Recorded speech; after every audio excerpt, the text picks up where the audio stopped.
So it's an honor to have you back. A friend of mine, Kid Rock, sometimes referred to as Bob. I know him as Bob, but he's been a good friend for a long time, many years, and he's been after something that is for the good of a lot of people, including, in particular, the public, and having to do with ticket sales and scalping and all of the gouging that you have been reading about. That's gotten worse and worse with time. And I didn't know too much about it, but I checked it out, and it is a big problem. And I thought, I think you've been trying to get this done for 20 years or something. He said Trump got it done in 2 weeks. But we came up with a very serious EO, and I'm going to sign it now, and maybe I'll ask you, Will, to explain a little bit about it, please. Of course, sir. So this is an executive order, as you said, that deals with the ticket reselling business.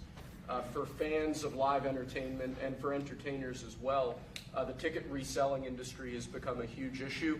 These people use bots and computer algorithms to buy up huge blocks of tickets and then jack up the price so that fans of live entertainers like Mr. Ritchie, I almost called him Mr. Rock, don't have access to concerts the way that they should.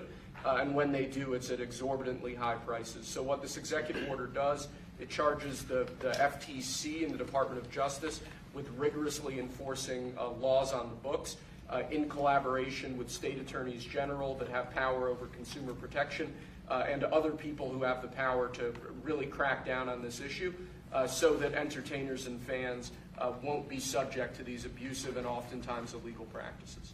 Good. Thank you very much. Bob, you want to say something? Yeah, anybody who's, it doesn't matter your politics. First off, thank you, Mr. President, because this has happened at lightning speed. I know you put, I want to make sure Alina Haba gets her credit too, because I know she worked very hard on this, but thank you for making this happen so quick. Anyone who's bought a concert ticket in the last decade, maybe 20 years, no matter what your politics are, knows that it's a conundrum. You buy a ticket for $100, by the time you check out, it's $170. You don't know what you can charge for, but more importantly, these bots. You know, they come in to get all the good tickets to your favorite shows you want to go to, and then they're relisted immediately for sometimes a 400% or 500% markup. And the artists don't see any of that money. And, you know, ultimately, I think this is a great first step. I would love down the road if there would be some legislation that we could actually put a cap on the resale of tickets. And I'm a capitalist and a deregulation guy, but they've tried this in some places in Europe, and it seems to be the only thing that's us as artists be able to get the tickets into the hands of the fans at the prices we set.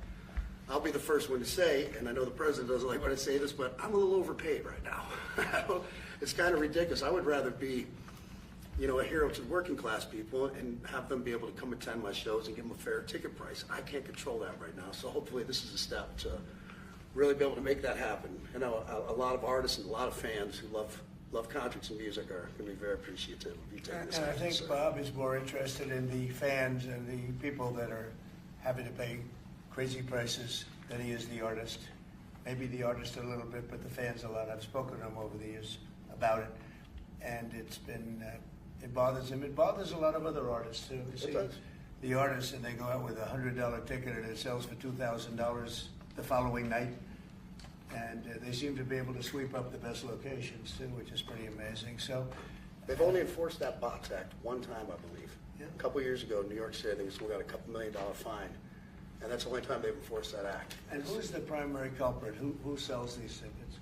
It's the scalpers. It's these bots go in and they're automated, so you're. But is there a company involved? You might not. No. Well, there's reselling markets. Yeah. I think I know, Peter. But that's all right. Don't get them involved. Maybe What company do you think? Maybe they're more innocent than we think. Huh? Well, if you think of it, like if Ticketmaster sells a ticket, if you buy a ticket and go to a show, you're in a lot of ways their worst customer. Because they make another 17, whatever percentage every time that ticket resells. So they don't want to enforce the Bots Act necessarily because they're making more money off it. The artists don't see any of that money, but that's not what I'm advocating for, is for me to make more money. I want the fans to have fair ticket prices, be able to go and enjoy more shows. I know people that they decide on a family vacation they're going to their favorite concert once a year rather than, you know, my parents used to go see multiple shows when you could afford them back in their day. And I'd like to take my ticket prices lower, but if I set my ticket prices low, these bots immediately eat them up and they resell for hundreds of dollars more, and I'm just making these bad actors rich. Well, I think this is a big step to getting it stopped. Do you have something, Brad? Yeah, I do actually. I actually feel that the consumer is going to take the money that they've saved and actually buy merch, which you guys have a big percentage of, or do concessions, which you guys split with the venue on that as well. So I think their We money don't goes share for it. concessions a lot. No?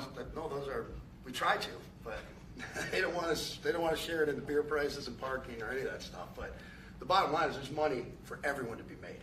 There's plenty of money to go around. You know, no one's going to really lose here. You know, Ticketmaster, if we can get a cap, they're going to lose some money. But I've already talked to the CEO, Michael, and he's given me his word. He's on board for it. I was talking to Jacoby with Papa Roach earlier, and by the way, he's a big fan of what you're doing, President Trump, digging into this whole scalping and the bots.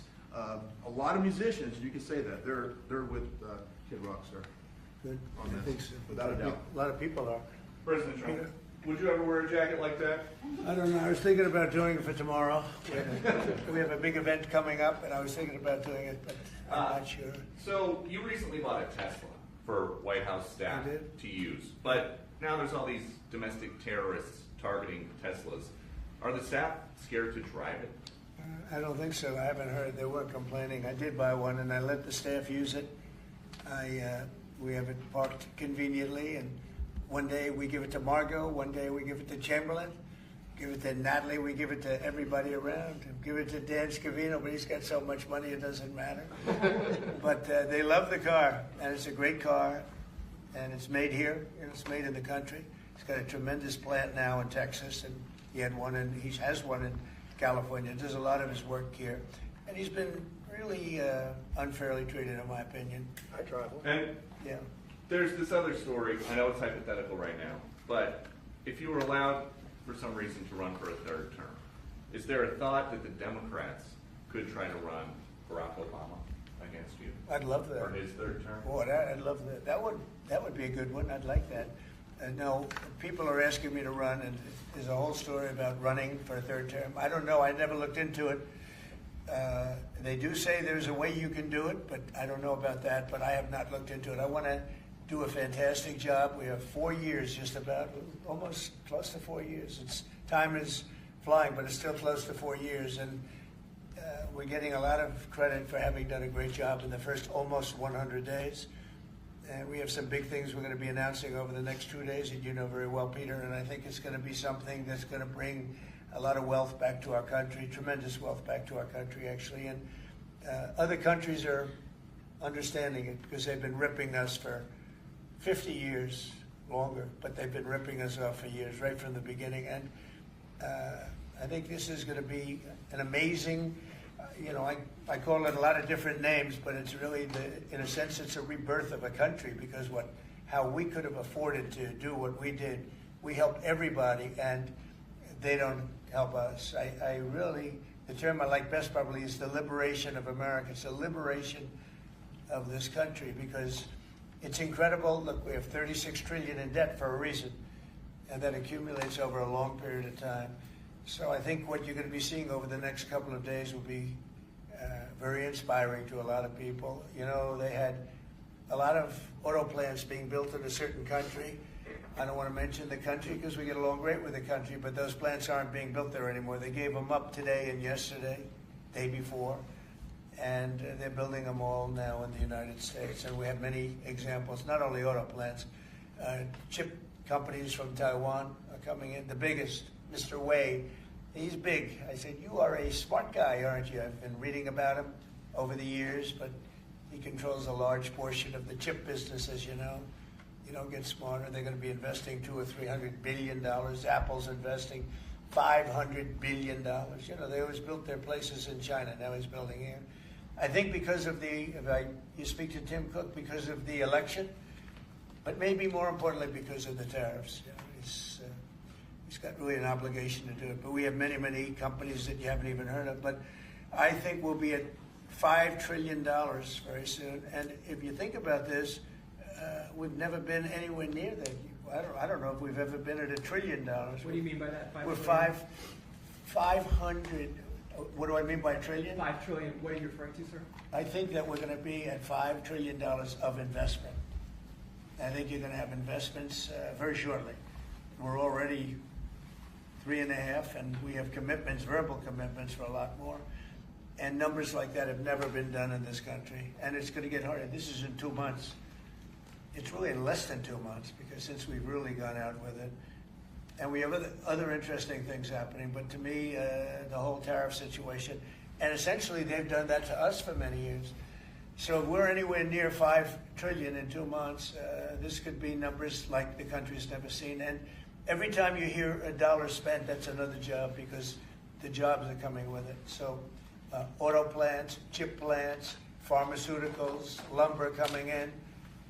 We have things happening in this country. I'm not sure that they've ever seen it. Steel, we have tariffs on steel. They've been here for a while. Steel and aluminum. Nobody's ever seen anything like we're witnessing now. Nobody's ever seen anything. Most of you agree with that. I mean, it's nothing much you can't agree with. We have things happening in terms of jobs and investment, the likes of which I don't think we've ever seen. If you look at, let's say, $4 to $5 trillion in a period of a month and a half, that's even more than you do with your concerts, which are always sold out, right? Nobody's ever seen numbers. And think of it, where Apple's at $500 billion, as I said, but they always used to spend that money in China. Now they're spending it here. That means they're going to build. Now, they don't have any tariffs. Remember, there are no tariffs if you do your product here, if you build whatever it is in the USA. One of the things we're also trying to get is if you buy a car that was built in the USA, you get a deduction on interest. So if you go out and borrow money to buy a car, if it's built in the USA, never been done before, it's a big deduction for people that really aren't used to deductions, frankly, because people that buy cars like that are not big into the world of deductions, and now they're going to learn about deductions. So I think it's going to be great. Yeah. Mr. President, are you going to move ahead with a universal tariff or different individual tariff rates on a whole variety of different? Well, you're going to see in 2 days, which is maybe tomorrow night or probably Wednesday. You're going to see, and they're reciprocal. So whatever they charge us, we charge them, but we're being nicer than they were. We have a lot of countries, friend and foe. I always say friend and foe, but the friend in many cases is worse than the foe. They took advantage of us, and we are going to be very nice by comparison to what they were. The numbers will be lower than what they've been charging us, and in some cases maybe substantially lower, but we sort of have a world obligation perhaps. But we're going to be very nice. Relatively speaking, we're going to be very kind. Mr. President, you met with the chairman. Somebody said that about me the other day. He said, who doesn't know me very well, they said, "You're such a kind person." And I said, "Say that again." They said, "You're a kind person." I said, "I've never heard that before." It was a weird statement. I was kind. Who said that? I've heard of words that, I don't know, I better not tell you. I've been called a lot of things, but it's sort of a different kind of a word. It's like an old-fashioned word, isn't it? Mr. President, you met with the chairman of Stellantis today. Did Yes. he ask you for a pause on the auto tariffs? No. What was that meeting about? Just about some of the problems they have with the environmental, which we're going to clean up. Have any of the automakers... We're going to probably go back to 1920. If you look, we're going to go back probably to a 2020 standard. So we'll have 2020 standard, and that's just a few years ago. Oh, they're making it so difficult all over the world. They're making it. It doesn't mean a damn bit of difference either for the environment. It doesn't matter. They make it impossible for people to build cars. So we're going to be doing much different. 2020 is a strong standard, but they've taken it to a level now that makes it very difficult to build a car. So we're going to be bringing it back to a standard that is a very good environmental standard, but it makes it possible to build a car. Have you heard any concerns from the automakers, though, about the tariffs on parts that will go into effect over the coming weeks, about what that's going to mean for the price of... Well, I gave them a big break for a month. I didn't charge them anything, for a big month, for that first month, and they brought a lot of material into this country because they could bring it in without tariff. If you look at Canada and Mexico, they were driving hundreds of thousands of cars into the market because they avoid the tariffs by doing it before the tariffs go on, which would be Wednesday. And I saw some of your shows where cars are lined up for miles and miles. Some of them didn't have fenders on them. Some of them didn't have the roof on yet. They're driving it here brand new. They're driving it in because they want to avoid the tariffs. I let them have that. They sort of took advantage of it because, that wasn't part of the deal, but that's okay. Are there any They're countries- great American car companies, and so I gave them a little break on that. Yeah. Are there any countries that you're not targeting on Wednesday? Well, it depends. I said it's reciprocal. Not everybody has made a fortune, but almost everybody has, but not everybody. And the ones that haven't, we're going to be very nice to them. And on a separate issue, Because that word reciprocal is very important. What they do to us, we do to them. Okay. can I just ask you briefly on President Putin? You said over the weekend, or indicated over the weekend, some frustration with him. How serious are you about imposing oil sanctions on No, I Russian want oil? to see him make a deal so that we stop Russian soldiers and Ukrainian soldiers and other people from being killed. But mostly it's Russian and Ukrainian soldiers. They're losing at least 2,500 human beings, beautiful human beings, a week. And I want it to stop. And some people would say, why do you worry about Russian soldiers or Ukrainian soldiers? I worry because they're just like you people. They're like us. They're like all of us. And I seem to have an ability to do those things. And if I can do that, I think it's a very worthwhile thing to do. And I think we will. No, I want to make sure that he follows through, and I think he will. I don't want to go secondary tariffs on his oil, but I think, it's something I would do if I thought he wasn't doing the job. I did it with Venezuela, secondary tariffs, and you know what happened? Every boat left the harbor. Did you see that? It was a beautiful thing to see. The whole harbor emptied out. My words weren't even finished. I have these massive ships. They're actually taking the hoses and dumping them into there. They couldn't get out of there fast enough because they know I don't play games. So I think he's going to live up to what he told me, and I think he's going to fulfill his part of the deal. Now, then you have Zelensky, and hopefully he's going to live up. I see he's trying to renegotiate the rare earth. We did something because, as you know, the Europeans get paid back the money that they gave, and we don't, because Biden is an incompetent president. And he should have asked for rare earth, or he should have asked for the loans to be guaranteed in some form. That's what Europe did. Europe is in for probably $100 billion, and we're in for $350 billion. So we're in for more than 3 times. And now you could make it a little bit less than that, but it doesn't matter. Whatever the number, we're in for substantially more than Europe. We could be in for $350 billion. They have no idea because Biden wasn't a good bookkeeper except for himself. And what happens is we made a deal for rare earth. It was all done. And I heard through you, I haven't spoken to them yet, but through you I heard that they're now saying, well, I'll only do that deal if we get into NATO or something to that effect. Well, that was never, number one, discussed. Number two, I think it's going to be long before Putin, they said you're not going into NATO. And it could be, that's probably the reason the war started, actually. Yeah, so we're hours away from a very special election. Wisconsin, Florida. I want to share your thoughts on Republican voters to not sleep on this. Yeah. 2 very important races you got. Well, it's a big race, Supreme Court race in Wisconsin. It's taking place essentially as it was early voting, so we'll see what happens. It's a big race. I love Wisconsin. We won Wisconsin. Republicans typically don't do very well in Wisconsin, but I did. I actually won it twice. I actually probably won it 3 times to be exact. We played their side. Not probably. I won it 3 times. We had a rigged election the second time, but that's one of those things. We had to make this one too big to rig. Would you agree with that, Brian? Yes, Too big sir. to rig? Yes, sir. So anyway, but yeah, there's a big race, and I hope you get out and vote for the Republican. The woman is a radical left lunatic, and let's see who wins. But the woman will be very bad, and Wisconsin's a big state politically, and the Supreme Court has a lot to do with elections in Wisconsin. So if whoever it is that's running, including even Senate races, etc., but whoever it is in 4 years that runs, having Wisconsin is a very big, we won it early and big, but winning Wisconsin's a big deal. So therefore, the Supreme Court choice, that is the one you're talking about right now.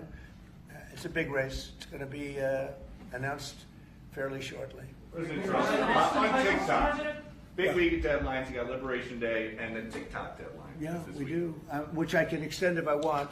but we have a lot of enthusiasm for TikTok, for buying it.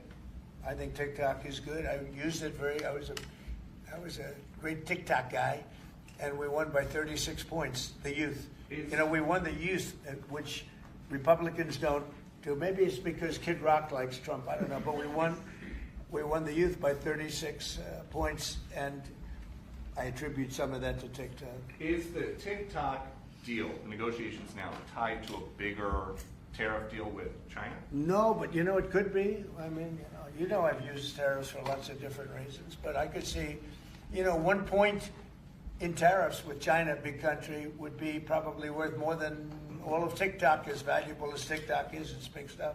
So there's a great example. That's a great question, actually. I'm a very flexible person. I could use that for that. Like, maybe I'll take a couple of points off if I get approvals for something. I haven't done it. Maybe I'll do it, maybe I won't. But it's a very good question. Peter, you're very good. Thank you. You'll love this one. Go ahead. It's not front page news, but I am just curious. What is your thought about Tiger Woods now becoming part of the broader Trump family? Well, I love Tiger, and I love Vanessa, and they had a great relationship. I happen to think the relationship with my son, I happen to think the relationship was hurt very badly by the witch hunt that went on, Russia, and all the crap that they put Don through, who knew nothing about it. But Vanessa and Don had a very good relationship. They have incredible children, 5 incredible children, all good athletes, all great students. They're like great, and they broke up, you know, quite a while ago, and which was to me very sad because I think they're both great. Don and Vanessa, and Tiger actually called me a few months ago, and you know, I have a very special, very good relationship with Tiger. I played golf with him a couple of times over the last month, and he's a fantastic guy and a fantastic athlete. And he told me about it, and I said, Tiger, that's good, that's good. I'm very happy for both. I just let them both be happy. Let them both be happy. They're both great. To follow up on China, China, South Korea, and Japan say they're going to work together in cooperation to respond to the tariffs that you're going to put into effect this week. Are you concerned that this move of the tariffs this week could push some of the United States' closest allies to work with China? No, I'm not worried about it. I'm not worried about it. Yeah. Mr. President, can I ask I about think something? they have a chance of doing better, actually, with the tariffs. It can actually help them in a certain way. And I think a lot of them will drop their tariffs because, you know, they've been unfairly tariffing the United States for years. And if you look at the European Union on cars, the European Union already dropped their tariff down to 2.5%. It was announced a couple of days ago, which is what which is a very small tariff.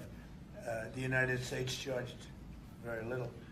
And I think I heard that India just a little while ago is going to be dropping its tariffs very substantially. And I said, why didn't somebody do this a long time ago? A lot of countries are going to be dropping their tariffs. About something that happened in France today, Mr. President. Marine Le Pen, the far-right leader, got convicted in court and is now banned from running for office for 5 years. Do you have a comment? That's a big deal. That's a very big deal. I know all about it, and a lot of people thought she wasn't going to be convicted of anything, and I don't know if it means conviction, but she was banned for running for 5 years, and she's the leading candidate. That sounds like this country. That sounds very much like this country. Okay, anybody else? You've been presented with a bunch of proposals for tariffs by your advisors that you're talking about that idea publicly. That who? That your advisors have presented ideas They to you do. about tariffs and what to do in the next few days. Have you settled Well, on you're any- going to see, I've settled, a long time ago. But we talk about it. We talk about it a lot. We want to do what's right for the country and even the world. You know, it affects the world, not just this country. This has been the piggy bank for the entire world. So it really does affect the world, and that's important to me also. Yeah. Yes, Mr. President, in the past you have said that you want the quick return of Austin Tice, a Marine Corps veteran and a journalist who went missing in Syria over 12 years ago. Yeah. Have efforts been made to locate Austin Tice been extended beyond Syria, including potential leads in Iran? And do you have plans to get in touch with Ms. Deborah Tice, the mother of Austin Tice? And also at the same time, organizations like Hostage Aid Worldwide have been on the ground in Syria searching for Austin Tice for many years. can I get your comment on the future, potential future plans to relocate, to locate Austin Tice and to bring him home finally? So we've been looking, as you know, for Austin for years. I don't know about Biden. I don't think Biden was looking for anything, but we were, and there's been virtually no sign. You know that. There's been no sign of Austin. An incredible young guy. Be less young now. It's been a long time. It's been many, many years. The mother is fantastic. She's a very committed mother that her whole life is to find her son, who was in Syria and just disappeared off the face of the earth. So, you know, a lot of bad things happen. But we're always, you know, we will never, until we find out something definitive, one way or the other, we'll never stop looking for him. But we have been, and the response, it's just a lot of dead ends. He's been gone for a long time. The problem is there's never been a sighting. You know, sometimes you'll have somebody you're looking for him and there's a sighting. There's never been a sighting of Austin, but we are out there and we have great respect for his family and for his mother. She's been unbelievable. Yeah, Mr. please. President, a question about... No, behind you. No, apologies. Yes, you've had outreach with the leaders of Russia and China. You've made an outreach to Iran. When are you going to plan to reach out to North Korea and Kim Jong-un? Anytime in the near future? Well, I do. I have a very good relationship with Kim Jong-un. Now, you people hate to hear that, but it's very important. I got along with him fantastically, as you know. It started off very rough, very nasty. Little rocket man, the whole thing was a nasty deal. And then one day we got a call that they'd like to meet. We met. We have a great relationship. And yeah, we have, there is communication, yeah. Mr. I President, think it's very important. You know, he's a big nuclear nation, and he's a very smart guy. I got to know him very well. Remember, I put my foot across the line, and then I walked across the line. I don't know if Secret Service was thrilled with that. They actually wasn't. They were not too thrilled. But I have a very good relationship with him. Yeah, we'll probably do something at some point. Yeah, please. Jeff. who's on your short list, Mr. President, to replace Elise Stefanik as U.S. Ambassador to the UN? So we have a lot of good people that want it. First of all, Elise is fantastic, and I just don't want to take chances where you guys saying, how is the election going? We have a congressional election that's a little bit close. I guess the one is in good shape, but the other one's a little bit close. But Randy Fine is a great guy. They're both good candidates. They're very good. But it's, you know, a little bit, we want to be careful. And Elise is very popular in her district, and so am I. We won by a lot of points, and so did she. And there's a lot of people that wanted to run for it, but we have no idea are they going to win. I think it's just security. And I said, Elise, what about going back? Because they love you there, and she's going to take a big leadership position with Mike Johnson and the group, the speaker. And I can tell you that for the replacement, we have a lot of people that have asked about it and would like to do it. David Friedman, Rick Grinnell, and maybe 30 other people. Everyone loves that position. That's a star-making position. And so we'll see what happens. But we have a lot of people that are interested in going to the United Nations, as you can imagine. Yeah. So we get a quick music question. Favorite song to play live is what? And then my question for you, Mr. President, your favorite rally you did last year, 2024. What was your favorite one? Favorite song to play live? Yeah, favorite song to play live. Oh, that's a tough one. It'd have to be one of the hits, probably Cowboy or Ball at the Bar. There's a song that I've played every night that was never a singular hit that I probably should not say the words to in this office right now. I think for you, Mr. You never met a He does, certain by the person way, like his me. rallies are amazing. He does great and gets big crowds. He's really a star when it comes to that. He is a very talented guy. I would say maybe Madison Square Garden. Yeah. Because anybody that was there, the owner of the garden, Jim Dolan, who's, you know, to me always been terrific. He said this, he's never seen anything like it. We had when you announce Madison Square Garden, it's a big arena, but we sell out big arenas. We sold out in Milwaukee. We sold out at every big arena. We never had empty seats. It's amazing. They talk about Bernie Sanders gets 2,000 to 3,000 people. Everyone says, these crowds, I get 107,000 people in New Jersey. In Butler, PA, we had over 100,000 the second time. We had 55,000 the first time. We have big crowds. I would say Madison Square Garden, because I grew up in New York and the Garden is great. Jim Dolan treated us well, but everybody said they, because I think I could have filled it up 10 times. We had hundreds of thousands of people that were stacked all the way back to the Hudson River and on the other direction back to Fifth Avenue. Nobody's ever said, I don't mean with a line, I mean like 50 deep, this way. The streets were closed, the whole thing, it was crazy. And when you take that, you want to do well at Madison Square Garden. You don't want to have empty seats. But we could have sold it out, Brian, 10 times, and everybody knew it. And I think we got a good indication that that's where the election was going. And we won every swing state, and we won by millions of votes. It was a great election, yeah. Mr. President, the U.S. military transferred 17 individuals to El Salvador overnight. Did you discuss with your team whether these deportations would run afoul of any recent court orders? No, I do want to thank, however, the president. He has been unbelievable, and in relation to us.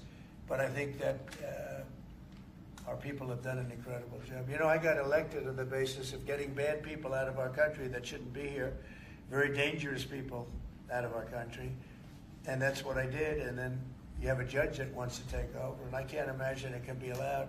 If it was up to him, they'd all be put back in our country. These are killers. These are drug lords. These are really bad people. But I want to thank the president of El Salvador because he's done an amazing job. You saw it. Yeah. Elon Musk's special government tenure is coming to an end, 130 days, I think another month. Yeah. Do you want him to stay longer, or is it time for him to go back to running his companies in Europe? Well, I think he's amazing, but I also think he's got a big company to run. And so at some point he's going to be going back. He wants to. Did you want to keep him around? But I'd keep him as long as I could keep him. He's a very talented guy. I love very smart people. And he's very smart. And he's done a good job. Doge has, we found numbers that nobody can even believe, like 400 billion, 500 billion. It could be close to $1 trillion by the time they end on different things. And he's led the charge. And you've seen a lot of his people. And these are people that joined up. I always say they're high IQ people. I like high IQ people. And they've done a great job. No, at some point, Elon's going to want to go back to his company. I will say he's got, despite the way he's been treated, so he's an American patriot, but the way he's been treated with Tesla is just terrible. It's just terrible. Once he goes In fact, back- you have a Tesla, and you love it. You love it. He was saying before he bought a Tesla, he loved it. A lot of people are buying Teslas, I think, and I hope they are. He should not be treated that way. He's done an incredible service to our country. But once he goes back, is Doge going to keep operating even without Elon here? Well, I can't tell you that. I can say this, that a lot of the people that are working with Doge are the secretaries, the heads of the various agencies, and they've learned a lot, and they're dealing with the Doge people. I think some of them may try and keep the Doge people with them, but, at a certain point, I think it will end. But they have also gotten a big education, and they're doing a really good job. There'll be a point at which the secretaries will be able to do this work and do it very, as we say, with the scalpel. And that's what we want. Yeah, Jeff? Mr. President, have you had any updates on the U.S. soldiers missing in Lithuania? I have. Can you give us an update? So 3 are no longer with us, and 1 is unfortunately probably in the same category, but they haven't declared that yet. It was a very heavy truck, like a toy, but really heavy. It lifted the heaviest equipment, and it would seem that the bank of a lake collapsed. The weight is so big, and it was at night, and it was very cold weather, ice, a lot of ice, and it's possibly slipped. And the weight is so enormous of this thing. It's a massively heavy vehicle, and if they slipped a little bit, that's probably what happened, and it flipped. And 3 are gone. and one is missing.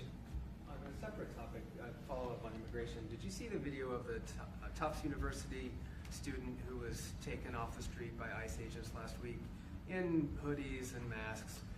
There's been a lot of criticism of that. Are you comfortable with how that was handled? Well, I haven't really looked at it in any detail, but I will. I mean, I have seen it quickly, but not, I wouldn't want to comment on it. Yeah, please. Yeah, Mr. President, would you be able to confirm recent reporting that you are making plans to go to Saudi Arabia next month? And if so, why is Saudi Arabia so important? So, I have a very good relationship with the Middle East. In fact, if you look at Michigan, I won the vote by a lot. People were a little surprised. And I have a very good relationship with Mohammed and the king. His son is Mohammed, he's great. Crown Prince, actually he's Prime Minister too. He's got a lot of good titles.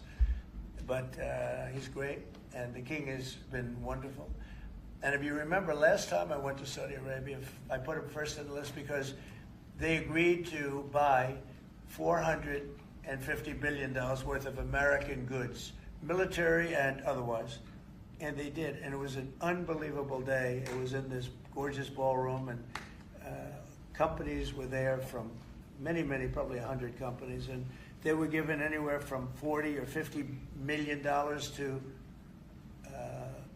less, and more, actually. Okay, some of them were given numbers that were just many times that amount. I think we had a couple of $20 billion deals and big stuff. And it's a very rich country because of oil, and we are a very rich country ultimately when we straighten it out because of oil. Oil is always good. And I agreed to do it again, and they've agreed to spend close to $1 trillion of money in our American companies, which to me means jobs. So they're going to spend hundreds of billions of dollars giving them to American companies that are going to be making equipment for Saudi Arabia and other places in the Middle East. And for that, I think it's worth it. I did it last time, $450 billion, and the press was there. It was one of the most unique days I've ever seen, where companies would get up and you're getting $20 billion. They named the company, and the chairmen were all there, every chairman and top person in the company. You remember that, Peter? I don't know if you were there. You might be too young for that. I was on the Democratic campaign trail. Oh, that was boring. This was a much better deal. But it was amazing, actually. It was an amazing day. We sold and we partook in $450 billion worth of investment into American companies. And they announced the company, the amount of money, $1 billion, $5 billion, $25 billion. And the chairman of the company, many of whom, well-known figures, prestigious figures, great business leaders, they went up, they shook the hand of somebody, and they would sit down, and we just had a big investment made. So it was a record. Nobody ever beat it before. $450 billion worth of jobs. I view it as jobs more than anything else. And now we're close to $1 trillion, so it's more than double the number that we did when I first came to office. And this trip takes place next month. It could be next month, maybe a little bit later, yeah. And we're going to Qatar also. And also we're going to possibly a couple of other countries. UAE is very important. It's a great leader in UAE. And I had his brother here the other night, if you saw that. We had a wonderful guy, a wonderful family. So we'll probably stop at UAE and Qatar, and as I used to call it, Qatar. Nobody's ever told me right or wrong. I always like to say Qatar, but it's Qatar. They like to say Qatar. And Saudi Arabia, the three of them, and then we'll go other places also. But in the Middle East, those seem to be the three. And again, tremendous amounts of jobs will be created in those 2 or 3 days. Thank you very much, everybody. Thank you, press. Thank you, press. I'm headed out that door right there. Oh, Thanks, guys. Trump, Thanks, guys. you guys Thanks, guys. You guys wrap it up. Wait. Well, that was good. Okay, ready, everybody? You better do well with this. He's going to do it. Make sure everything is nice and clean. Right for your Make industry. America fun Because again. you're not in a clean industry. Hold that up. Okay? Thank you, everybody.